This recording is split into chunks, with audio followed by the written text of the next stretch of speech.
Hello and welcome to Jam Cam YouTube channel and पढ़ रहे chemistry app पे आप सभी का एक बार फिर से स्वागत किया जाता है। स्टूडेंट CSIR नेट का जो जून 2024 का एग्जाम था वो आपका कंडक्ट करवाया गया था जुलाई के मंथ में एंड फाइनली आपका रिस्पॉन्स शीट जारी हो गई है, यानी कि हमारे पास क्वेश्चन पेपर आ गया है। तो हम उस क्वेश्चन पेपर का डिटेल सॉल्यूशन डिस्कस करेंगे। ये उस पेपर के सॉल्यूशन का पार्ट 1 रहेगा, जिसमें कि हम इनऑर्गेनिक केमिस्ट्री के जो पार्ट बी यानी कि 2 मार्क्स के जो क्वेश्चन होते हैं, आपका 2 मार्क्स के जो क्वेश्चन होते हैं, पार्ट बी के जो क्वेश्चन होते हैं। और फिलहाल इस वीडियो में हम इनऑर्गेनिक केमिस्ट्री के जो पार्ट बी के क्वेश्चंस हैं उनका डिटेल सॉल्यूशन इस क्लास में डिस्कस कर रहे होंगे। स्टूडेंट, अगर आप या आपका कोई भी नॉन स्टूडेंट, आपका साथी अगर तैयारी करना चाहता है CSIR नेट की, गेट की, स्टेट एलिजिबिलिटी टेस्ट या असिस्टेंट प्रोफेसर एग्जाम की, तो पढ़ रहे केमिस्ट्री ऐप पे बड़ा ही शानदार कोर्स अवेलेबल है। बड़ी ही अफोर्डेबल फीस रहती है। इस कोर्स को आप 3 मंथ की वैलिडिटी, 6 मंथ की वैलिडिटी और 1 ईयर की वैलिडिटी भी ले सकते हैं। तीनों में कंटेंट सेम होगा, ओनली वैलिडिटी का डिफरेंस होगा। कोर्स में आपको कंप्लीट सिलेबस के वीडियो लेक्चर मिलेंगे, टेस्ट सीरीज मिलेगी, असाइनमेंट्स मिलेगी और प्रीवियस ईयर पेपर का वीडियो सॉल्यूशन भी आपको प्रोवाइड किया जाता है। स्टूडेंट, शुरुआत करते हैं क्वेश्चन नंबर फर्स्ट से। ये ऑफिशियल क्वेश्चन पेपर के क्वेश्चंस है और हम इनऑर्गेनिक केमिस्ट्री का पार्ट बी में जो इनऑर्गेनिक केमिस्ट्री के क्वेश्चंस आए थे उनका डिटेल सॉल्यूशन डिस्कस करेंगे। The correct order of covalency, देखिए, the correct order of covalency in XF है ना, in XF bonds among the following species. तो भाई यहाँ पे ये बोल रहा है कि कोवैलेंसी का क्या ऑर्डर होगा। स्टूडेंट देखिए, वैसे कोवैलेंसी जो टर्म होती है ना, उसका मीनिंग तो ये होता है the number of shared pair of electron. भाई एक मान लीजिए कि आपके पास कोई एक मॉलिक्यूल है, उसमें भाई मतलब उसमें एक एटम ने कितने इलेक्ट्रॉन की शेयरिंग की, वो कोवैलेंसी होती है।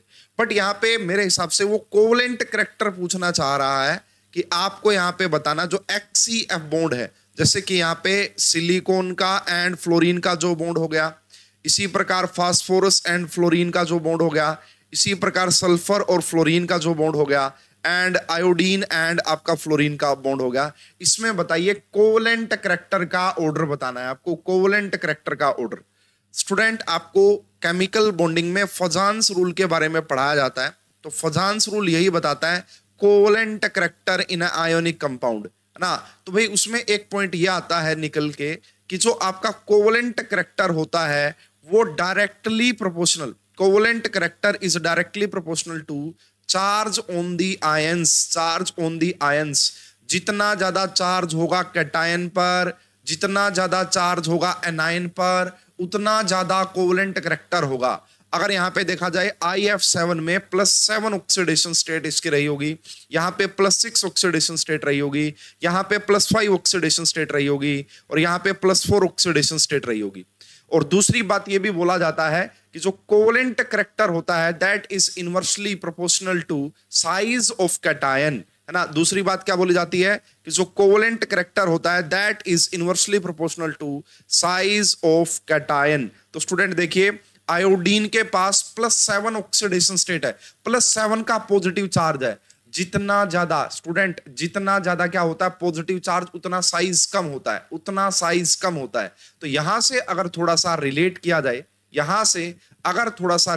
जाए, तो चार्ज इसके ऊपर काफी ज्यादा है एंड साइज +7 होने का मतलब होता है कि साइज भी काफी स्मॉल हो जाता है जैसे जैसे पॉजिटिव चार्ज इंक्रीज करता है।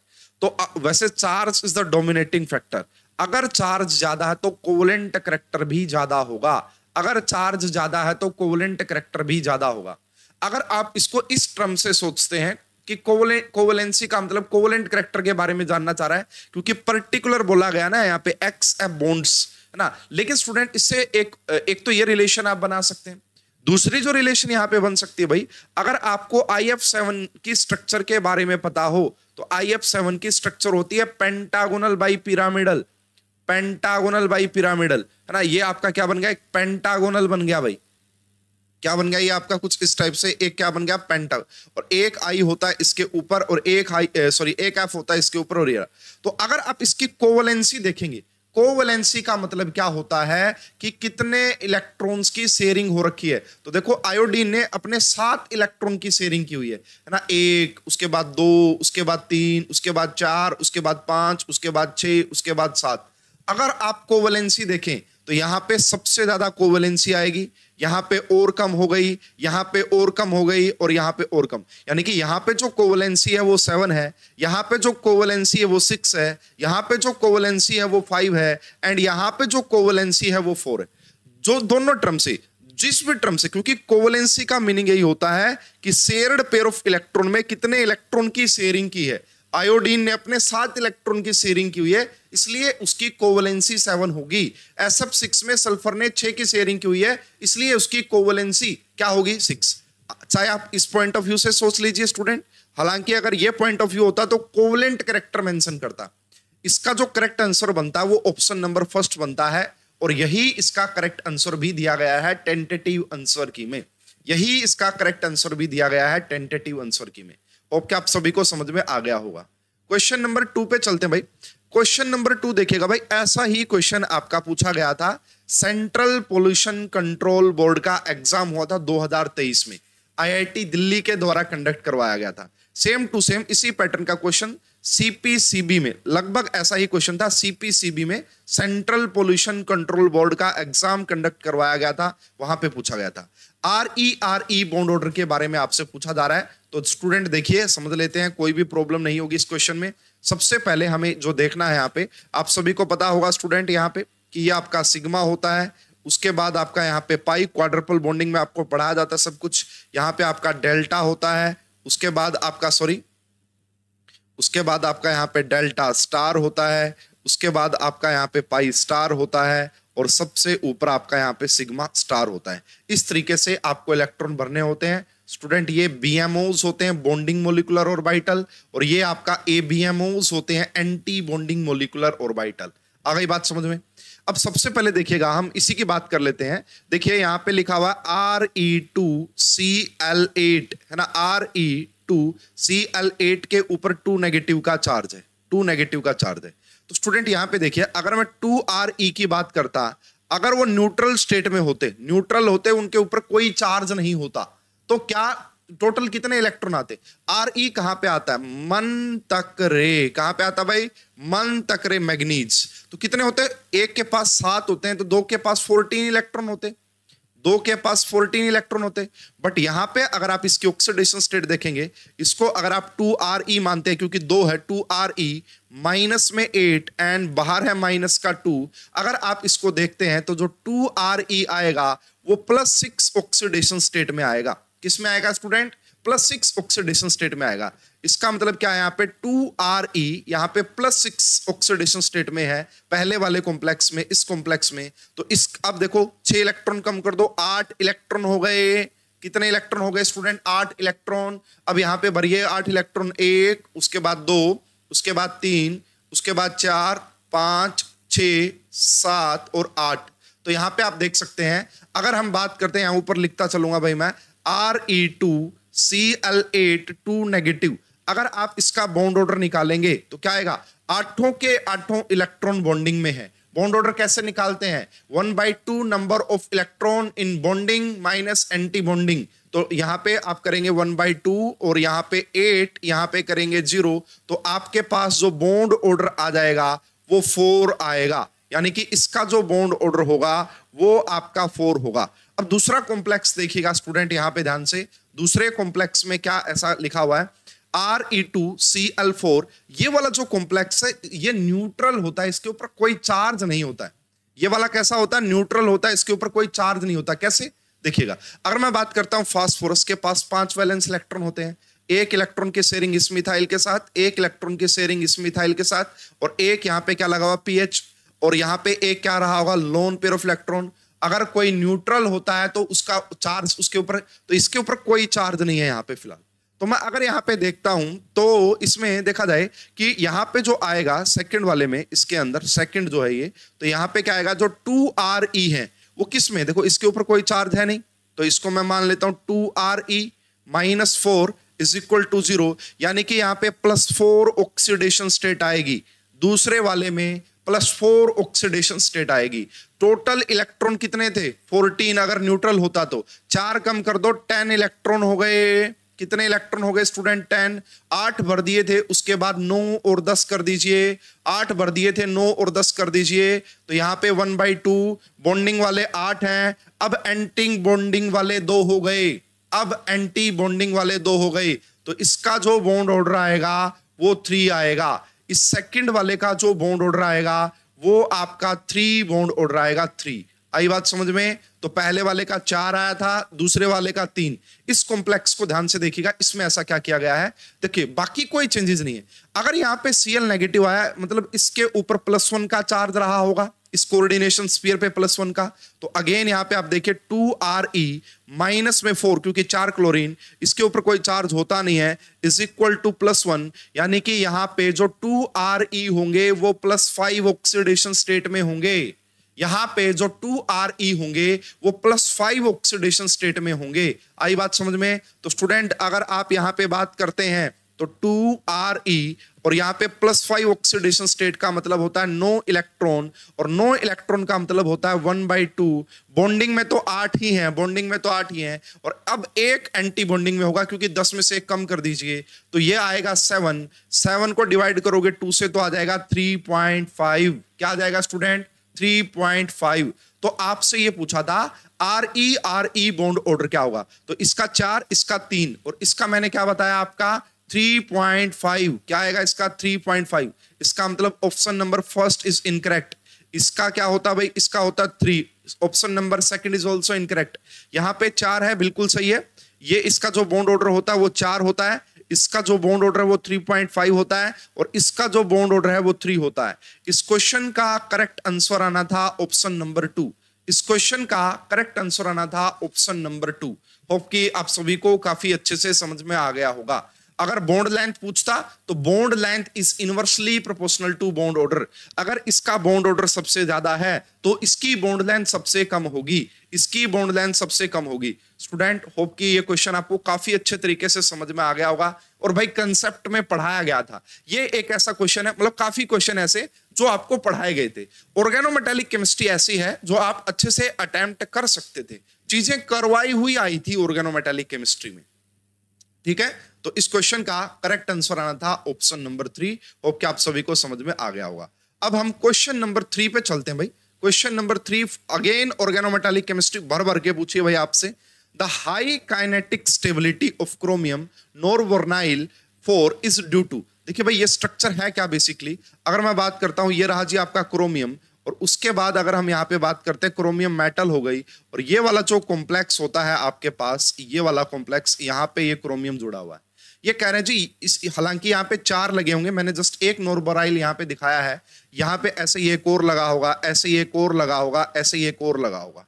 अब ये कह रहे हैं हाई काइनेटिक स्टेबिलिटी, ये जो है ना काफी ज्यादा हाईली स्टेबल होता है, काइनेटिकली स्टेबल होता है। तो ऐसा क्यों होता है स्टूडेंट? इसके पीछे रीजन है in the absence of alpha hydrogen. ठीक है, देखिए अगर हम बात करते हैं यहाँ पे, ये आपका क्रोमियम मेटल, इस कार्बन को अल्फा कार्बन बोला जाता है, और ये बात सही है कि यहाँ पे हाइड्रोजन नहीं है, बट अल्फा हाइड्रोजन का कोई लेना देना नहीं है इसकी काइनेटिक स्टेबिलिटी से।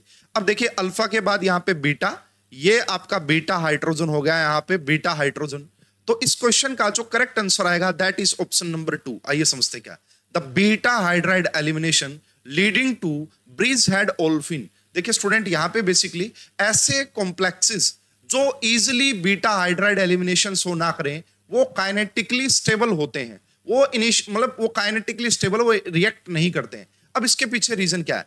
Why not here beta hydride elimination not possible. यहाँ पे जो आपका बीटा हाइड्राइड रिएक्शन पॉसिबल क्यों नहीं है?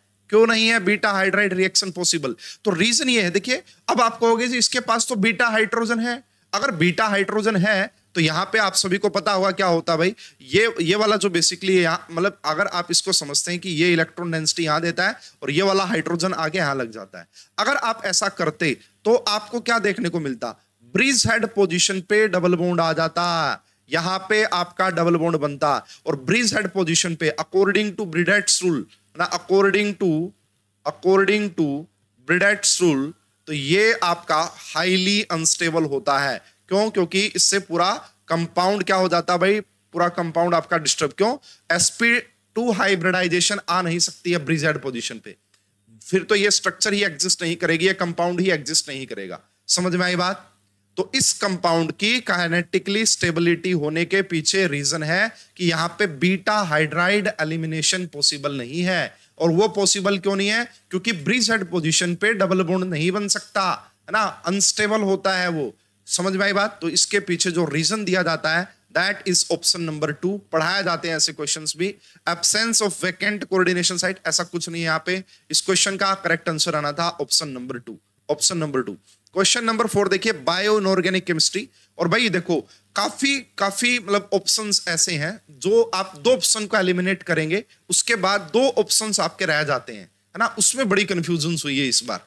The metals in the active site of estrolene hydratase urease carboxypeptidase. देखिए भाई, कार्बोक्सीपेप्टाइडेज को इतनी बार पढ़ाया जा चुका है, मुझे नहीं लगता किसी स्टूडेंट को इसमें कोई इशू रहा होगा। कार्बोक्सीपेप्टाइडेज ये पेप्टाइड बॉन्ड को ब्रेक करने के लिए काम में लिया जाता है और इसके अंदर जिंक मेटल प्रेजेंट होती है। तो देखो पहले नंबर पे ये एस्टिलीन वाला, दूसरे पे यूरेज आ गया, तीसरे पे तो क्या होगा भाई, जिंक मेटल प्रेजेंट होगी। कार्बोक्सीपेप्टाइडेज में जिंक मेटल प्रेजेंट हो गई, ये बात तो कंफर्म हो जाती है। इसका मतलब इस ऑप्शन को हटा दीजिए, इस ऑप्शन को हटा दीजिए। अब हमारे पास 2 ऑप्शंस रह गए हैं। अब देखिए अगर जिंक फिक्स हो गया तो ये देखो यूरेज के अंदर भी फिक्स हो चुका है, क्योंकि दोनों में निकल एंड निकल ही आ रहा है, दोनों में निकल एंड निकल ही आ रहा है। अब देखो स्टूडेंट, ये नॉर्मली आपको पढ़ाए नहीं जाते हैं क्योंकि एग्जाम में पूछे नहीं जाते हैं, है ना। ये देखो ये वाला जो हो गया आपका एस्टिलीन वाला या सल्फाइड ऑक्सीडेज, ये नॉर्मली आपको पढ़ाए नहीं जाते हैं। तो देखो अब लगाना था तुक्का आपको, है ना। यहाँ पे आपको तुक्का ही लगाना था, वैसे याद नहीं होगा मुझे पक्का ही पता है, क्योंकि नॉर्मली इनको पढ़ाया नहीं जाता है। ठीक है, तो भाई यहां पे देखिएगा बेसिकली एस्टिलीन वाले के अंदर टंगस्टन मेटल प्रेजेंट होती है एंड सल्फाइड ऑक्सीडेज के अंदर मोलिब्डेनियम मेटल प्रेजेंट होती है। इसलिए इस क्वेश्चन का करेक्ट आंसर आएगा ऑप्शन नंबर 2। इसलिए इस क्वेश्चन का करेक्ट आंसर आएगा option number 2। Bio inorganic chemistry का क्वेश्चन है। मैं ये कहूंगा भाई ये मेमोरी बेस्ड क्वेश्चन है ना, और मुझे नहीं लगता कि ये नॉर्मली आपको पढ़ाया जाता है। हो सकता है कि कुछ बच्चों ने पढ़ा हो अपने एमएससी के कोर्स के दौरान, उनको हो सकता है पता हो, बट ये कॉमन नहीं है, ज्यादा आपसे पूछा नहीं जाता है। 2 ऑप्शन तुरंत एलिमिनेट हो जाते अगर आपको सिर्फ ये पता होता कार्बोक्सी पेप्टाइडेज में कौन सी मेटल प्रेजेंट होती है, और वो कॉमन है, प्रीवियस ईयर में भी काफी बार पूछा जा चुका है। कार्बोक्सी पेप्टाइडेज जो लास्ट एग्जाम हुआ था दिसंबर वाला, है ना, दिसंबर नहीं जून वाला, जून में भी पूछा गया था कार्बोक्सी पेप्टाइडेज के बारे में। तो इस क्वेश्चन का करेक्ट आंसर आएगा option number 2। Question number 5 coordination chemistry से, इजी क्वेश्चन है भाई। कोऑर्डिनेशन केमिस्ट्री से पढ़ाया जाता है इसके बारे में। आपसे पूछ रहा है द रिएक्शंस गिवन बिलो। तो यहाँ पे आप देख सकते हैं ये आयरन है CN6 4 नेगेटिव, मोलिब्डेनियम हो गया, और यहां से ये वाले कॉम्प्लेक्स आपका बन रहे हैं। तो आपको ये बताना है, देखिए स्टूडेंट यहाँ पे आपको क्या दिख रहा है, सिंगल इलेक्ट्रॉन ट्रांसफर दिख रहा है। तो यहाँ पे देखिए क्या ये इनर स्फीयर मैकेनिज्म होगी क्या? कोई इनर स्फीयर की पॉसिबिलिटी यहाँ पे नहीं है। इनर स्फीयर की पॉसिबिलिटी यहाँ पे भाई नहीं देखने को मिलेगी। यस, आउटर स्फीयर मैकेनिज्म ये शो करेगी, आउटर स्फीयर करेगी, लेकिन CN ब्रिज आउटर स्फीयर में कोई भी ब्रिज लिगैंड होता ही नहीं है। आउटर स्फीयर मैकेनिज्म में आपको कोई भी ब्रिज लिगैंड देखने को नहीं मिलेगा। वहां पे डायरेक्ट ट्रांसफर होता है इलेक्ट्रॉन का, डायरेक्ट ट्रांसफर होता है। Inner sphere with no chemical changes, तो इनर स्फीयर ये होनी नहीं है। इस क्वेश्चन का जो करेक्ट आंसर आना था दैट इज ऑप्शन नंबर 4। ये आउटर स्फीयर मैकेनिज्म होगी और नो नेट केमिकल चेंजेस, यहां पे आपको कोई केमिकल चेंजेस देखने को नहीं मिलने वाले हैं। तो स्टूडेंट देखो आउटर स्फीयर में कोई ब्रिज का काम होता ही नहीं, ऑप्शन 2 एलिमिनेट हुआ, है ना। CN यहाँ पे ब्रिज का काम, इनर स्फीयर मैकेनिज्म ये हो नहीं सकती है। ठीक है, तो इसलिए हमारे पास एक ही ऑप्शन करेक्ट बचता था, दैट इज ऑप्शन नंबर 4। इस क्वेश्चन का करेक्ट आंसर आना था ऑप्शन नंबर 4। क्वेश्चन नंबर 6 देखिएगा स्टूडेंट, अगेन इसके बारे में भी आपको पढ़ाया जाता है। गेट 2021 में भी इसके ऊपर क्वेश्चन पूछा था, बट यहां पे थोड़ा सा ट्विस्ट डाल दिया गया एग्जामिनर के द्वारा। ये कह रहा जी हमने सब्स्टिट्यूशन करवाना है। ये आपके पास है CO, CN का 5, यहां पे आपका Cl एंड 3 नेगेटिव। बोल रहे हैं कि इसकी रिएक्शन करवाइए OH नेगेटिव के साथ और आपको ये कॉम्प्लेक्स बनेगा। स्टूडेंट अगर ये देखा जाए, ये जो रिएक्शन देखो इसमें 2 चीजें होती हैं। एक निकल के आता इवन CB मैकेनिज्म, यहाँ पे एक इवन सीबी मैकेनिज्म भी निकल के आता है, लेकिन वो निकल के आता तब जब ये वाला कॉम्प्लेक्स होता CONH3 का 5 एंड आपका Cl3 नेगेटिव, अगर ये होता यानी कि ऐसा लिगेंड जो अपना प्रोटॉन क्या कर सकता है, प्रोटॉन डोनेट कर सकता है ना, एसिड बेस रिएक्शन कर सकता है, तो वहां पे इवन सीबी मैकेनिज्म होता है और उस केस में जो रेट होता है वो रिएक्टेंट पे तो करेगा ही करेगा, साथ में OH नेगेटिव की कंसंट्रेशन पे भी करता है ना, OH नेगेटिव की कंसंट्रेशन पे भी करता है इवन सीबी में। बट ये चीज तब पॉसिबल होती जब यहाँ पे अमोनिया लिगेंड होता। यहाँ पे बेसिकली क्या होता है स्टूडेंट, यहाँ पे कोई ऐसा अमोनिया जैसा है नहीं, तो ये आपका ये बेसिकली क्या होगा, पहले डिसोसिएट मैकेनिज्म होता भाई, यहाँ पे डिसोसिएटिव मैकेनिज्म फॉलो करते हैं। कोबाल्ट+2 ऑक्सीडेशन स्टेट, कोबाल्ट+2 ऑक्सीडेशन स्टेट में ये डिसोसिएटिव मैकेनिज्म शो करते हैं। और आप सभी को पढ़ाया जाता है ऑर्गेनोमेटालिक केमिस्ट्री में कि जो डिसोसिएटिव मैकेनिज्म होता है वो आपका स्लो होता है, वो ज्यादा फास्ट नहीं होता, एसोसिएटिव वाला ज्यादा फास्ट होता है। डिसोसिएटिव में बॉन्ड ब्रेकिंग टेक प्लेस करते हैं और बॉन्ड ब्रेक करने में आपका जो बेसिकली है रिएक्शन स्लो हो जाती है। तो पहली बात तो ये है कि यहाँ पे ये इवन टाइप की रिएक्शन रहेगी, यहाँ पे जो रेट होगा वो सिर्फ और सिर्फ सबस्ट्रेट की कंसंट्रेशन पे डिपेंड करता है, सिर्फ और सिर्फ सबस्ट्रेट की कंसंट्रेशन पे डिपेंड करेगा। OH नेगेटिव की कंसंट्रेशन से कोई लेना देना नहीं होगा, है ना। OH नेगेटिव की कंसंट्रेशन कब होता लेना देना, जब अमोनिया होता है यहाँ पे। तो फिलहाल आप देखिए depends on the concentration of both reactants, बिल्कुल भी ऐसा नहीं होता। Depends on the concentration of cobalt complex, बिल्कुल सही है। Depends on the concentration of cobalt complex, बिल्कुल सही है। और ये कह रहा है कि बोथ रिएक्टेंट हटा दो। अब मेन बात आती है कि ये जो सब्स्टिट्यूशन रिएक्शन होगी ये फास्ट होगी या स्लो होगी। स्टूडेंट मैंने आपको बताया ये डिसोसिएटिव मैकेनिज्म होता है और डिसोसिएटिव मैकेनिज्म जनरली आपका स्लो होता है। क्यों? क्योंकि वहां पे बॉन्ड ब्रेकिंग टेक प्लेस है ना, पहले आपका बॉन्ड ब्रेक होते हैं, इसलिए वो आपका स्लो होता है। एसोसिएटिव मैकेनिज्म आपका फास्ट होता है, एसोसिएटिव मैकेनिज्म आपका फास्ट होता है। इसलिए इस क्वेश्चन का करेक्ट आंसर आना था ऑप्शन नंबर 3। इसलिए इस क्वेश्चन का करेक्ट आंसर आना था ऑप्शन नंबर 3। कोऑर्डिनेशन केमिस्ट्री में ये कंसेप्ट आपको पढ़ाए जाते हैं, कोई नए कंसेप्ट नहीं है। ठीक है जी, आगे बढ़ते हैं। Question number 7 very easy question, इसको अच्छे से अटेम्प्ट किया जा सकता था। अकॉर्डिंग टू वेट्स रूल बताइए कि ये किस टाइप का बोरेन है। स्टूडेंट ये जो Te होता है ये कहां पे लाई करता भाई, ऑक्सीजन, सल्फर, सेलेनियम, टेरिलियम, ये रहा Te, यानी कि इसके पास 6 इलेक्ट्रॉन होते हैं। अगर इसके पास 6 इलेक्ट्रॉन है Te के पास, तो ये किसके साथ आइसोलेबल हो सकता है, ये BH3 के साथ आइसोलेबल होगा। यानी कि बोरोन के पास भी 3 इलेक्ट्रॉन होते हैं और 3 हाइड्रोजन के पास भी 3 इलेक्ट्रॉन होते हैं। यानी कि Te की जगह आप किसको लिख सकते हैं, BH3 को लिख सकते हैं। Te की जगह आप किसको लिख सकते हैं, BH3 को लिख सकते हैं। तो यहाँ पे लिखिए आपका भाई ये आपका BH3 हो गया, है ना, ये आपका यहाँ पे BH3 हो जाता है, ये आपका B9 एंड H11। अगर आप इसको देखते हैं तो ये बनेगा आपका B10 and H14, B10 and H14। और इसी को स्टूडेंट आप क्या लिख सकते हैं, इसी को आप लिख सकते हैं B10 H10 4 नेगेटिव, इसी को आप क्या लिख सकते हैं BnHN4 नेगेटिव। और ये जो होता है BnHN4 नेगेटिव, इसी को नीडो क्लस्टर बोला जाता है, इसी को नीडो बोरेन बोला जाता है। अगर BnHN2 नेगेटिव होता तो क्लोजो, BnHN6 नेगेटिव होता तो एराकानो। फिलहाल इस क्वेश्चन का जो करेक्ट आंसर आना था that is option number 2, that is option number 2। Okay, आप सभी को अच्छे से समझ में आ गया होगा। नेक्स्ट क्वेश्चन पे चलते हैं भाई, क्वेश्चन नंबर 8। और भाई मैंने काफी अच्छे से इस कंसेप्ट को पढ़ाया था, है ना। ऑर्गेनोमेटालिक केमिस्ट्री के ऑलमोस्ट सारे क्वेश्चन आप ठीक कर सकते थे और बहुत ज्यादा क्वेश्चन पूछे गए हैं ऑर्गेनोमेटालिक केमिस्ट्री से। द आइसोलेबल फ्रेगमेंट ऑफ दिस, बताइए कि इसका आइसोलेबल फ्रेगमेंट क्या होगा। स्टूडेंट देखो पहले तो इलेक्ट्रॉन देख लिया करो, यहाँ पे 6 हो गए, क्रोमियम के पास भी 6 होते हैं और 4 आपका CO2 के हो गए, 4 आपका CO के हो गए। समझ में आई बात? तो कितने हो गए, 12 और 4 16 इलेक्ट्रॉन हो गए भाई। ठीक है, अब यहाँ पे देखिए इसके पास 8 होते हैं, प्लस में इसके पास भी 8 होते हैं। अब बच्चे ने देखा होगा भाई यहाँ पे भी 16 इलेक्ट्रॉन है और यहाँ पे भी 16 इलेक्ट्रॉन है, और एकदम से आंसर लगाया होगा ऑप्शन नंबर फर्स्ट। और जैसे ही ऑप्शन नंबर फर्स्ट लगाया होगा उनको मिल गए होंगे -0.5। कितने मार्क्स मिल गए होंगे? -0.5 मार्क्स मिल गए होंगे।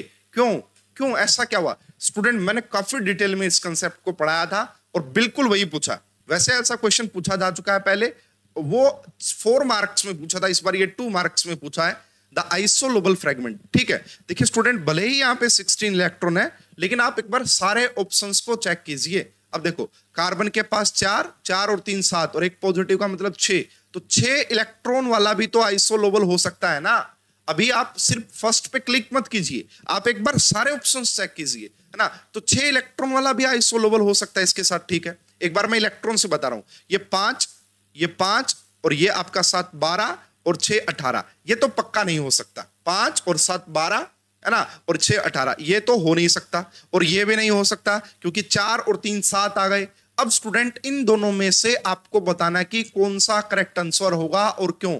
स्टूडेंट ये देखिए, अगर हम देखते हैं यहाँ पे क्रोमियम, ये आपका क्रोमियम हो गया, तो इसके पास 2 तो CO लगे हुए हैं, ये रहा जी 2 CO। पहले ना इस क्रोमियम का कोऑर्डिनेशन नंबर देखिए कितना है ना। तो ये 2 तो क्या हो गए भाई आपका CO हो गए, 2 CO प्लस में स्टूडेंट ये जो लगा होता ना ईटा 5 लगा हो या ईटा 6 लगा हो, इसका जो कोऑर्डिनेशन नंबर काउंट किया जाता है वो 3 किया जाता है। इसका जो कोऑर्डिनेशन नंबर काउंट किया जाता है वो 3 किया जाता है। भाई ये मैंने पढ़ाया है इसको काफी डिटेल में, अगर आप लेक्चर्स में जाके देखेंगे कोर्स में, तो देखो इसका मतलब क्या होता है, एक यहां से जुड़ा हुआ है, एक यहां से जुड़ा हुआ है और एक यहां से जुड़ा हुआ है, तो इसका जो कोऑर्डिनेशन नंबर काउंट किया जाता है दैट इज 3। तो 2 यहां पे 2 CO लगे हुए थे और 3 इसका, तो 5 हो गया भाई, इसका कोऑर्डिनेशन नंबर 5 हो गया। ये अपनी रेफरेंस ज्योमेट्री यानी कि CrCO6, क्योंकि वो उसकी रेफरेंस होती है, 6 और 12 18, यानी कि इसका जो रेफरेंस ज्योमेट्री होती है दैट इज कोऑर्डिनेशन नंबर 6। इसकी जो रेफरेंस ज्योमेट्री होती है दैट इज कोऑर्डिनेशन नंबर 6। तो ये अपनी कोऑर्डिनेशन नंबर 6 से एक कम पे आ रहा है, इसका कोऑर्डिनेशन नंबर 1 कम पे आ रहा है, ठीक है। 16 इलेक्ट्रॉन यहां पे भी है, 6 इलेक्ट्रॉन यहां पे भी है। ये अपने कोऑर्डिनेशन नंबर जो अब इसके रेफरेंस ज्योमेट्री होती है उससे एक इसका कोऑर्डिनेशन नंबर कम है। और इसी प्रकार अगर आप देखेंगे CH3 पॉजिटिव CH4 से ही आपका CH3 पॉजिटिव आता है, यानी कि इसका कोऑर्डिनेशन नंबर यहाँ पे 4 होता था, तो यहाँ 1 कम है। स्टूडेंट इस क्वेश्चन का जो करेक्ट आंसर बनना था, इस क्वेश्चन का जो करेक्ट आंसर बनना था that is option number 2, that is option number 2। Option first correct नहीं था और टेंटेटिव आंसर की में भी सेकंड ही दिया गया है। ये देखिए, ये अपनी रेफरेंस ज्योमेट्री FeCO6 से बेसिकली या CO5 से भी एक कम है, लेकिन यहाँ पे CO6 ही मान के चलेंगे भाई, इसको रेफरेंस के तौर पे देखेंगे तो 8 और 8 16 जरूर है। यहाँ पे भी 16 इलेक्ट्रॉन थे, है ना, यहाँ पे भी आपका 16 इलेक्ट्रॉन थे, बट अकॉर्डिंग टू अगर आप देखेंगे reference geometry point of view से तो आपका option number 2 is the correct answer. क्या आएगा student? Option number 2 is the correct answer, क्योंकि ये अपनी रेफरेंस ज्योमेट्री से एक कम और ये भी अपनी रेफरेंस ज्योमेट्री से एक कम, इसका 2 is the correct answer. Question number 9 देखिएगा, an isoelectronic neutral and linear nitrosyl complex of this ना। तो बताइए भाई इनमें से कौन सा होगा ऐसा जो कि इसके साथ आइसो इलेक्ट्रॉनिक होगा, न्यूट्रल, ये सब बातें। तो इलेक्ट्रॉन काउंट का चेक कीजिए, 5 हो गया और कॉपर का 11 हो गया और CO का 2 हो गया, तो कितने हो गए भाई टोटल अगर देखा जाए 18 इलेक्ट्रॉन। कितने हो गए भाई? 18 इलेक्ट्रॉन। यहां पे एक बात नोट कीजिएगा कि लीनियर बोला है नाइट्रोसिल। स्टूडेंट जब भी NO पॉजिटिव बोला जाए, है ना, वो लीनियर जब बोला जाता है कि ये लीनियर है, तब जो इसका इलेक्ट्रॉन काउंट होता है वो 3 होता है, तब इसका जो इलेक्ट्रॉन काउंट होता है वो 3 होता है। तो पहले वाला ही कॉम्प्लेक्स देखिए, यहाँ पे 5 हो गया, निकल का 10 आएगा और NO का 3 आएगा, NO का 3 आएगा, क्योंकि यहाँ पे बोला है लीनियर नाइट्रोसिल होना चाहिए। लीनियर जब होता है तो इलेक्ट्रॉन काउंट 3 होता है। 18 इलेक्ट्रॉन इसके पास आ गए हैं, 18 इलेक्ट्रॉन। तो इन्होंने बोला था कि आइसो इलेक्ट्रॉनिक होना चाहिए, तो ये बिल्कुल आइसो इलेक्ट्रॉनिक है। ऑप्शन फर्स्ट आ सकता है, लेकिन स्टूडेंट आप सारे ऑप्शंस को चेक कीजिएगा। अगर इसमें देखते हैं एक बार, मैं पहले इनकी बात कर लेता हूं। मैग्नीज के पास होते हैं 7 और 6 13, 7 और 6 13, ठीक है। और NO अगर यहाँ पे लेते हैं 13 और 3 16 इलेक्ट्रॉन आएगा भाई ये, इसलिए इसको हटा दीजिए, ये नहीं होगा। 8 हो गया आयरन का, 2 हो गया CO का और 6 हो गया यहाँ पे किसका? 6 हो गया 2 NO का, एक NO का 3 होता है, 2 NO का 6, तो कितना हो गया भाई आपका 16। ये कितना आ रहा है भाई 16 इलेक्ट्रॉन आ रहा है, तो ये भी आंसर नहीं होगा। इसी प्रकार अगर आप इसको देखते हैं स्टूडेंट, तो ये भी आंसर नहीं होगा। इस क्वेश्चन का करेक्ट आंसर आना था option number first. NO linear जब बोला जाए इसका मतलब होता है 3 इलेक्ट्रॉन काउंट, NO बेंट बोला जाए इसका मतलब होता है 1 इलेक्ट्रॉन काउंट। तो फिलहाल इस क्वेश्चन का करेक्ट आंसर आना था ऑप्शन नंबर फर्स्ट। ठीक है, क्वेश्चन नंबर 10 भाई बहुत बार पूछा जा चुका है, प्रीवियस ईयर क्वेश्चन है, सेम टू सेम जून 2019 के एग्जाम में, जून 2019 के एग्जाम में। और भाई मैंने ना यूट्यूब पे PYQ सीरीज करवाई थी ना, ऐप पे भी अपलोड किए हुए हैं, वहां से डायरेक्ट क्वेश्चन है। देखो ज्यादा दिन पुरानी नहीं है, अगर आप कहोगे तो मैं भी दिखाता हूं। देखो OMC के PYQ में, OMC के PYQ की क्लास मैंने ली हुई है, देखोगे आप यहाँ पे OMC के PYQ की क्लास नंबर 2, OMC के PYQ की क्लास नंबर 2, और ये देख लो जी question same to same copy paste किया गया है, same to same copy paste. June 2019 का question student, possible structure of intermediate involved in the following reaction. तो देखो Fe eta5 CH3CO2 का ट्वाइस की रिएक्शन किसके साथ करवानी है, PPH3 के साथ। बोल रहे हैं प्रोडक्ट क्या बनेगा, इन्होंने तो प्रोडक्ट बना के दिया, अब आपसे इंटरमीडिएट पूछ रहे थे, इंटरमीडिएट क्या होगा। इस क्वेश्चन में क्या किया स्टूडेंट, फिलहाल इन्होंने यहां पे क्या किया, इन्होंने प्रोडक्ट आपसे पूछा, eta5 C5H5Fe CH3CO का ट्वाइस इसकी रिएक्शन करवाइए और बताइए कि क्या प्रोडक्ट बनेगा। स्टूडेंट वेरी इजी क्वेश्चन, अगर आपने प्रीवियस ईयर अच्छे से किया होता तो ये एक क्वेश्चन ऐसा जो same to same previous year आपसे पूछा गया था। तो यहाँ पे आपका CH3 लगा हुआ है, यहाँ पे आपका CO लगा हुआ है, यहाँ पे ये CO लगा हुआ है। अगर आप इसकी रिएक्शन करवाना चाहते हैं PPH3 के साथ, तो सबसे पहले क्या होगा, यहाँ पे इस चीज को नोटिस कीजिए, है ना। आयरन के पास होते हैं 8, Cp के पास 5, CH3 का इलेक्ट्रॉन काउंट A और 2 CO का 4, तो कितना हो गया भाई आपका, ये 18 इलेक्ट्रॉन स्पीसीज होता है। क्या होता है ये 18 इलेक्ट्रॉन स्पीसीज होता है। तो पहले यहाँ पे है ना, इस स्टेप में आपका डायरेक्ट CO का एलिमिनेशन नहीं होता, पहले यहाँ पे आपको माइग्रेशन स्टेप देखने को मिलता है ना। यही तो इंटरमीडिएट पूछा था उन्होंने। तो यहाँ पे ये आपका Cp हो गया, यहां से ये जो CH3 होता है, यहां से ये जो CH3 होता है, ये C डबल बॉन्ड OCH3 बन जाता है। क्या बन जाता है student, C double bond OCH3 बन जाता है। अब ये 16 इलेक्ट्रॉन स्पीसीज बन गया है, और जब आप इसके ऊपर अब अटैक करवाएंगे, ये एसोसिएटिव मैकेनिज्म, क्योंकि जो 16 इलेक्ट्रॉन वाले स्पीसीज होते हैं वो एसोसिएटिव मैकेनिज्म को शो करते हैं और वहां पे फास्ट होता है। अब फाइनली ये आपका यहाँ अटैक करेगा और जो आपका प्रोडक्ट बनेगा, भाई ये 2-3 बार पूछा जा चुका है, एक बार नहीं, ये क्वेश्चन बहुत बार पूछा जा चुका है। मैं बता रहा हूं आपको, प्रीवियस ईयर में काफी टाइम्स ये क्वेश्चन आपका पूछा जा चुका है। आपसे पूछते थे इंटरमीडिएट बताइए, इस बार डायरेक्ट प्रोडक्ट पूछ लिया है। अगेन देख लीजिए भाई, इसको मैं 2-3 जगह दिखा सकता हूं इस क्वेश्चन को, तो ये देख लीजिए यहाँ पे बिल्कुल अच्छे से मैंने कवर किया था, सेम टू सेम वही, एक CO एक C डबल बॉन्ड OCH3 आ गया, और प्रोडक्ट अगर आप देखेंगे तो यहाँ पे CO CH3 CO and PPH3। इसके अलावा भी ये क्वेश्चन पूछा जा चुका है स्टूडेंट। इसके अलावा भी अगर मैं आपको दिखाऊं, PYQ 3 वाली वीडियो में भी आपको मिल जाएगा ये क्वेश्चन, 2-3 मतलब 3-4 बार ये क्वेश्चन पूछा जा चुका है।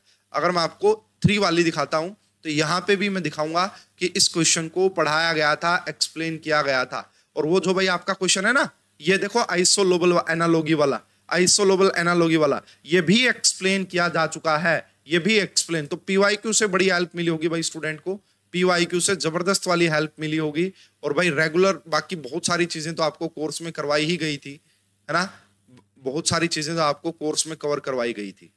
ठीक है, तो भाई काफी मतलब आया है, 3-4 बार ये क्वेश्चन आया, आप जाके चेक कर लीजिएगा, मिल जाएंगे आपको, यूट्यूब पे सारी वीडियो अवेलेबल है। तो फिलहाल इस क्वेश्चन का जो करेक्ट आंसर आना था दैट इज ऑप्शन नंबर 3। पहली बात तो कोई CO बाहर नहीं निकलेगा, इसलिए इसको हटा दीजिए, इसको हटा दीजिए। यहाँ पे इन्होंने क्या किया जी, यहाँ पे CH3 ही लगाए रखा, और ये तो 18 इलेक्ट्रॉन स्पीसीज है ही नहीं, इसको तो तुरंत हटा दीजिए। ये वाला इस क्वेश्चन का करेक्ट आंसर आएगा। स्टूडेंट ये प्रीवियस ईयर क्वेश्चंस है, 2-3 बार ऑलरेडी इसको पूछा जा चुका है एग्जाम में।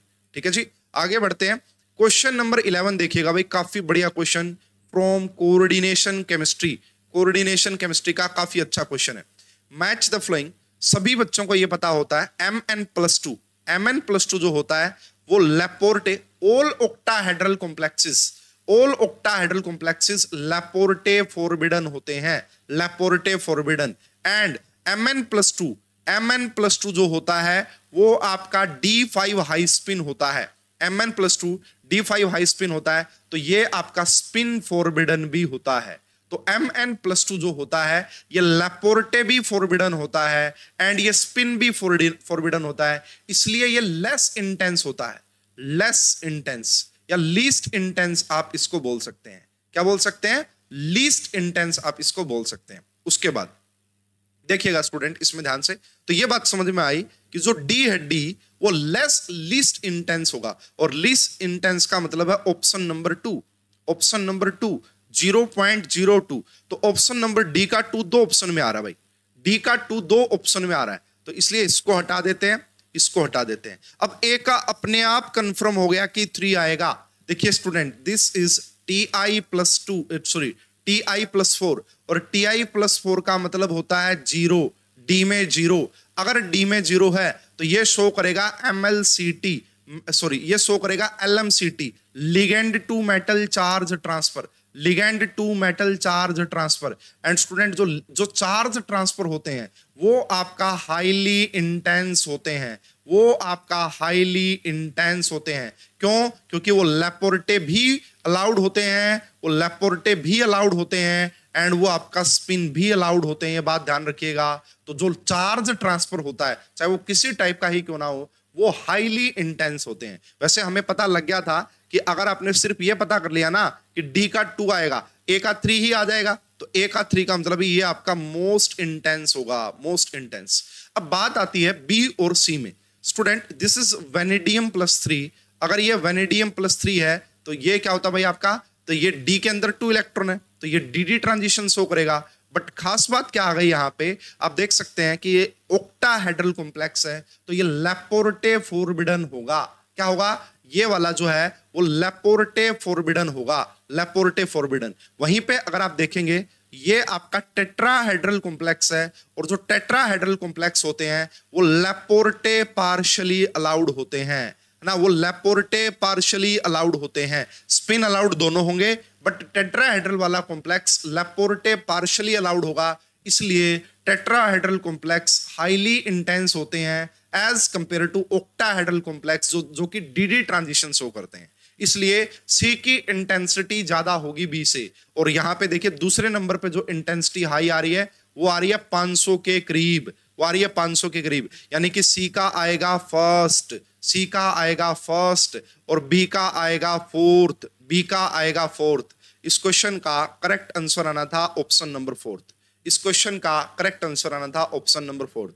होप कि आप सभी को काफी अच्छे से समझ में आ गया होगा। क्वेश्चन नंबर 12 देखिएगा भाई। वैसे तो ऑर्गेनिक केमिस्ट्री काफी क्वेश्चन आपको ऐसे देखने को मिलेंगे, स्पेशली जहां पे केमिकल बॉन्डिंग को ऑर्गेनिक केमिस्ट्री के साथ यूज करवाया गया है। तो एक और क्वेश्चन है वो मैंने ऑर्गेनिक में डाल दिया, ये क्वेश्चन यहाँ इनऑर्गेनिक में सोल्व कर देते हैं। The oxidation state and formal charge of nitrogen in the product IR absorption band आ रहा है 1553 पे। The reaction between butyl bromide है 1 2 3 4, ये आपका जी ब्रोमीन, और इसकी रिएक्शन करवाई गई है AgNO2 के साथ। तो जो प्रोडक्ट बनता है यहाँ पे वो बेसिकली यही बनता है कि यहाँ अटैक करता है NO2, और ये जो प्रोडक्ट बनता है वो कुछ इस टाइप से, ये NO2 नेगेटिव ही बनता है भाई, NO2 ये वाला प्रोडक्ट बनेगा। अब ये कह रहे हैं जो प्रोडक्ट बना है ना, यहाँ पे आपको एक तो इसकी ऑक्सीडेशन स्टेट बतानी है भाई, एक तो इसकी ऑक्सीडेशन स्टेट बतानी है और एक यहाँ पे इसका फॉर्मल चार्ज बताना है। तो स्टूडेंट इसके अंदर जो ये बनता है आपका, ये NO2 नेगेटिव की फॉर्म में होता है। अगर NO2 नेगेटिव है तो आप देखिए आपको नाइट्रोजन की ऑक्सीडेशन स्टेट निकालना बड़ा आसान, X मान लीजिए, तो यहाँ पे 2 ऑक्सीजन लगे हुए, 2 × 2 करोगे और -1 लगा हुआ है तो ये वहां पे जाएगा, तो ये आएगा -1 एंड +4, तो यहाँ पे जो ऑक्सीडेशन स्टेट आ जाएगी दैट इज +3, ऑक्सीडेशन स्टेट आ जाएगी दैट इज +3। अब आपको यहाँ पे फॉर्मल चार्ज निकालना है, तो फॉर्मल चार्ज का जो फार्मूला होता है पहले तो नाइट्रोजन पे निकालना भाई, फॉर्मल चार्ज ऑफ नाइट्रोजन। तो ये देखिए कि नाइट्रोजन के पास टोटल वैलेंस इलेक्ट्रॉन कितने होते हैं? 5। कितने होते हैं टोटल वैलेंस इलेक्ट्रॉन? 5। अगर आप NO2 की स्ट्रक्चर देखेंगे, NO2 नेगेटिव की स्ट्रक्चर, तो इसके पास एक लोन पेयर ऑफ इलेक्ट्रॉन भी होता है, तो यहाँ पे कर दो 1, देखिए फॉर्मल चार्ज का जो फॉर्मूला होता है वो होता है आपका वैलेंस इलेक्ट्रॉन ऑन एटम, कितने वैलेंस इलेक्ट्रॉन है, उसके बाद होता है लोन पेयर कितने हैं, उसके बाद होता है -1/2 बॉन्ड पेयर इलेक्ट्रॉन। तो देखो दो डबल बॉन्ड है तो दो यहां से और दो यहां से, 6 क्या आ गया, दो यहां से और दो यहां से 6। Number of bond pair electron, तो डबल बॉन्ड है तो 4 और ये वाला बॉन्ड है तो 2। इसको जब आप देखते हैं तो ये आ गया 5 - 1 - 3 इज इक्वल टू 1। तो यहाँ पे जो नाइट्रोजन के ऊपर फॉर्मल चार्ज होता है वो 1 का होता है, नाइट्रोजन के ऊपर जो फॉर्मल चार्ज होता है वो 0 नहीं होता, वो +1 का होता है। लेकिन स्टूडेंट आपको इस ऑर्गेनिक केमिस्ट्री की रिएक्शन का आइडिया होना चाहिए था, पता होना चाहिए था, तभी आप इस क्वेश्चन को अच्छे से अटेम्प्ट कर पाते। देखिए भाई कोई भी क्वेश्चन सीधा सीधा नहीं है, सारे क्वेश्चंस में बड़ी जबरदस्त वाली चीजें आपसे पूछी गई हैं, आपको पूरा कंफ्यूज करने की कोशिश की गई है, तो इसको एक अच्छे लेवल का पेपर बोला जा सकता है। क्वेश्चन नंबर 13 भाई मैंने तो काफी अच्छे से कवर किया था केमिकल बॉन्डिंग में, और सब कुछ वेरी इजी क्वेश्चन है, सब कुछ डाटा आपको गिवन है। देखिए आपको बोला कि मेरे पास ये आयन है, ये वाला आयन, ये वाला आयन, ये वाला आयन और ये रहा, इनकी आयोनिक मोबिलिटी गिवन है। आयोनिक मोबिलिटी का मतलब है स्पीड, आयन की स्पीड आपको गिवन है, ठीक है भाई। सबसे ज्यादा स्पीड किसकी है भाई, सबसे ज्यादा स्पीड है OH नेगेटिव की, है ना, इन्होंने ऐसा बोला कि सबसे ज्यादा स्पीड OH नेगेटिव की है। The correct order of effective radius of anions in water. अब देखिए भाई काफी इंपॉर्टेंट, आपको क्या बताना, effective radius of anion in water aqueous. देखिए स्टूडेंट एक बात आपको ये समझनी है, अगर इसकी आयोनिक मोबिलिटी सबसे ज्यादा है तो इसका इनिशियली, है ना, देखो दो चीजें होती हैं, एक होता है गैसियस फेज के अंदर, तो देखो अगर इसकी आयोनिक मोबिलिटी सबसे ज्यादा है तो क्या होगा, इसका जो आप इसकी आयोनिक मोबिलिटी सबसे, इसका साइज सबसे छोटा रहा होगा। भाई देखो एक तो पतला इंसान है और एक बहुत मोटा इंसान है, तो किसकी मोबिलिटी ज्यादा होती है, किसकी स्पीड ज्यादा होती है, जो एवरेज पतला है वो अच्छे से दौड़ पाता है। अगर ये अच्छे से, इसकी आयोनिक मोबिलिटी सबसे ज्यादा है, इसका मतलब इसका साइज सबसे छोटा है। लेकिन वो कब, वो साइज कब की बात चल रही है, गैसियस फेज में। तो OH नेगेटिव की मोबिलिटी सबसे ज्यादा है, इसलिए इसका गैसियस साइज जो होगा वो सबसे छोटा है, इसीलिए तो मोबिलिटी सबसे ज्यादा है। उसके बाद देखो इसकी मोबिलिटी है तो इसका साइज आ जाएगा, इसका साइज थोड़ा सा ज्यादा, इसकी आयोनिक मोबिलिटी सबसे कम है, इसकी आयोनिक मोबिलिटी सबसे कम है, इसलिए इसका साइज सबसे बड़ा रहा होगा, इसलिए इसका साइज सबसे बड़ा रहा होगा, है ना। ये बात आपके पास यहाँ पे निकल के आती है, ये बात आपके यहाँ पे निकल के आती है। इसको आप एक्वस में भी ले लीजिए चाहिए। देखिए भाई इसकी आयोनिक मोबिलिटी सबसे ज्यादा, इसका मतलब इसका साइज सबसे छोटा रहा होगा। The correct order of effective radius of an ion, तो सबसे बड़ी रेडियस किसकी रहेगी भाई, Cl नेगेटिव की। क्यों, क्योंकि इसकी आयोनिक मोबिलिटी सबसे कम है। देखिए बेसिकली ये कंसेप्ट निकल के कहां से आया पता है आपको भाई, मान लीजिए एक आपके पास Cl नेगेटिव गैसियस वाला है और एक आपके पास Br नेगेटिव गैसियस वाला है। अगर आपसे आयोनिक साइज पूछा जाए इसका तो आप पक्का ही बोलेंगे कि Br नेगेटिव का साइज बड़ा होगा। लेकिन अगर मैं आपसे पूछता Cl negative aqueous and Br negative aqueous, तो अब आप ये बोलते कि इसका साइज बड़ा हो गया। रीजन कहां से निकल के आया, हाइड्रेशन एनर्जी से निकल के आया। Hydration energy is directly proportional to charge and inversely proportional to size. अगर इनिशियली इसका साइज छोटा है तो इसका हाइड्रेशन ज्यादा होगा और हाइड्रेशन के बाद इसका साइज बड़ा हो जाएगा। अगर साइज बड़ा हो गया, ये मोटा हो गया, तो इसकी आयोनिक मोबिलिटी कम होगी। इनिशियली सबसे छोटा साइज इसका रहा होगा, लेकिन हाइड्रेशन के बाद इसका साइज सबसे बड़ा हो जाएगा, इसीलिए इसकी आयोनिक मोबिलिटी सबसे कम है। तो क्लोरीन का साइज सबसे बड़ा होगा। इस डाटा को देख के ये पता लग रहा है, अगर इसकी आयोनिक मोबिलिटी सबसे कम मतलब इसका एक्वस फेज में साइज सबसे बड़ा होगा। उसके बाद Br नेगेटिव, उसके बाद सल्फेट और OH नेगेटिव का साइज सबसे छोटा होगा। Option number first is the correct answer. Option number first is the correct answer. Question number 14 और लास्ट क्वेश्चन है भाई हमारा इनऑर्गेनिक केमिस्ट्री का पार्ट बी में। अनयूजुअल क्वेश्चन है भाई, बिल्कुल भी बस तुक्का लगा सकते थे तो लगा सकते थे।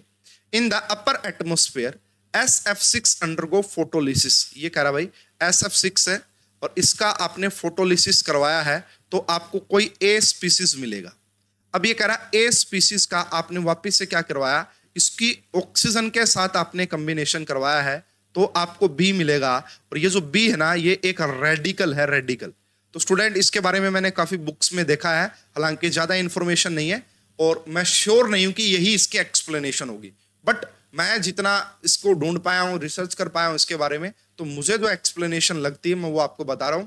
बाकी आपको अगर एग्जैक्ट पता है किसी बुक के रेफरेंस में इसके बारे में दिया हुआ है तो आप मुझे कमेंट बॉक्स में कमेंट करके बता दीजिएगा, बट मुझे जो अब इसकी अप्रोच लगती है, सोल्यूशन लगता है, वो आपको बता रहा हूं। SF6 का अगर आप फोटोलिसिस करवाते हैं तो आपको मिलता है SF5 रेडिकल, SF5 रेडिकल, और ये आपका F रेडिकल। इसको इनिशिएशन स्टेप बोला जा सकता है, इसको इनिशिएशन स्टेप बोला जा सकता है।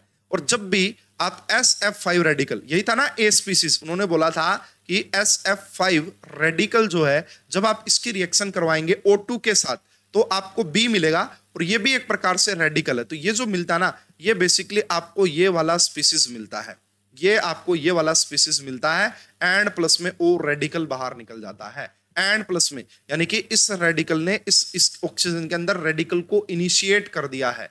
तो ये आपका बी होता है भाई, बेसिकली ये आपका बी होता है। Give O2 gives a radical, तो सॉरी बेसिकली जो बी होगा ना, बी क्या होगा, वो ये होगा भाई, बी क्या होगा, O रेडिकल बनेगा, ये है बी बेसिकली। देखिए दोबारा से, इन्होंने कहा जो ए था, जब आप उसकी रिएक्शन O2 के साथ करवाएंगे तो गिविंग है रेडिकल, और वो जो रेडिकल है वो O रेडिकल होता है, O रेडिकल। अब समझ में आती है बात। ये कह रहे हैं unpaired electron in A and B are located on sulphur and oxygen atom. बिल्कुल सही बात है स्टूडेंट। यहां पे जो ये अनपेयर्ड इलेक्ट्रॉन होगा, ये सल्फर के, देखो सल्फर के पास टोटल 6 वैलेंस इलेक्ट्रॉन होते हैं। एक इस फ्लोरीन के साथ शेयर किया, एक इस फ्लोरीन के साथ शेयर किया, एक इस फ्लोरीन के साथ शेयर किया, एक इस फ्लोरीन के साथ शेयर किया, एक इस फ्लोरीन के पास, और एक रह गया खुद के पास ओड इलेक्ट्रॉन, है ना। तो यहाँ पे क्या है, सल्फर के पास अनपेयर्ड इलेक्ट्रॉन है। लेकिन जो बी है, बी बेसिकली क्या होता है, जब आपने इसकी रिएक्शन O2 के साथ करवाई होगी तो इसने O रेडिकल को इनिशिएट किया है, O रेडिकल को। तो ये कह रहे हैं कि दूसरे में जो अनपेयर्ड इलेक्ट्रॉन होगा वो ऑक्सीजन एटम पे होगा। हम कहेंगे ये बात बिल्कुल सही है, ये बात बिल्कुल ट्रू है। क्या दोनों में ही सल्फर पे होगा? नहीं, है ना। ये बेसिकली भाई ये रेडिकल नहीं बनेगा, इस रेडिकल ने इसको इनिशिएट कर दिया, ये वाला कॉम्प्लेक्स यहाँ पे बन जाएगा, ये वाला कॉम्प्लेक्स यहाँ पे बन जाएगा, O रेडिकल। क्या ए डायामैग्नेटिक होगा? बिल्कुल भी नहीं, अनपेयर्ड इलेक्ट्रॉन तो डायामैग्नेटिक हो नहीं सकता। क्या दोनों की हाइब्रिडाइजेशन सेम होगी? क्या ओ रेडिकल की क्या हाइब्रिडाइजेशन होगी? कुछ नहीं, ये भी इनकरेक्ट है। इसकी जो करेक्ट अप्रोच आनी थी, करेक्ट आंसर आना था, that is option number first, that is option number first. तो स्टूडेंट ये था हमारा पार्ट 1 का सॉल्यूशन, जिनमें ऑलमोस्ट मैंने सभी क्वेश्चंस की आपको सही से एक्सप्लेनेशन देने की कोशिश की है। होप कि आपको अच्छे से समझ में आ गया होगा। इसका रेफरेंस आपको मिल जाएगा भाई बहुत सारी बुक्स में, मिज़लर की जो बुक है उसमें इसका रेफरेंस मिल जाएगा। भले ही यहाँ पे 16 इलेक्ट्रॉन है, but this is not isolable with this, ये पक्का ही इसके साथ आइसोलेबल होगा, और ऑफिशियल आंसर की में, टेंटेटिव आंसर की में भी यही आंसर गिवन है। तो ये थी जी हमारा पार्ट 1। ऐसे ही ऑर्गेनिक पार्ट 2 में हम ऑर्गेनिक के डिस्कशन करेंगे, फिर हम पार्ट सी के इनऑर्गेनिक के डिस्कस करेंगे, फिर हम पार्ट सी के ऑर्गेनिक के डिस्कस करेंगे, और ऐसे ही हम फिजिकल के भी डिस्कस करेंगे। तो फिलहाल इस वीडियो में इतना ही। जो भी बच्चे तैयारी करना चाहते हैं आने वाले नेट एग्जामिनेशंस की, तो वो पढ़ रहे केमिस्ट्री पे कोर्स ज्वाइन कर सकते हैं।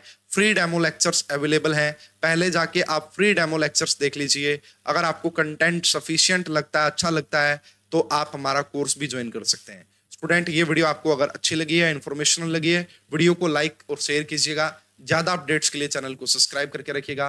इस वीडियो में अभी के लिए इतना ही। Thank you.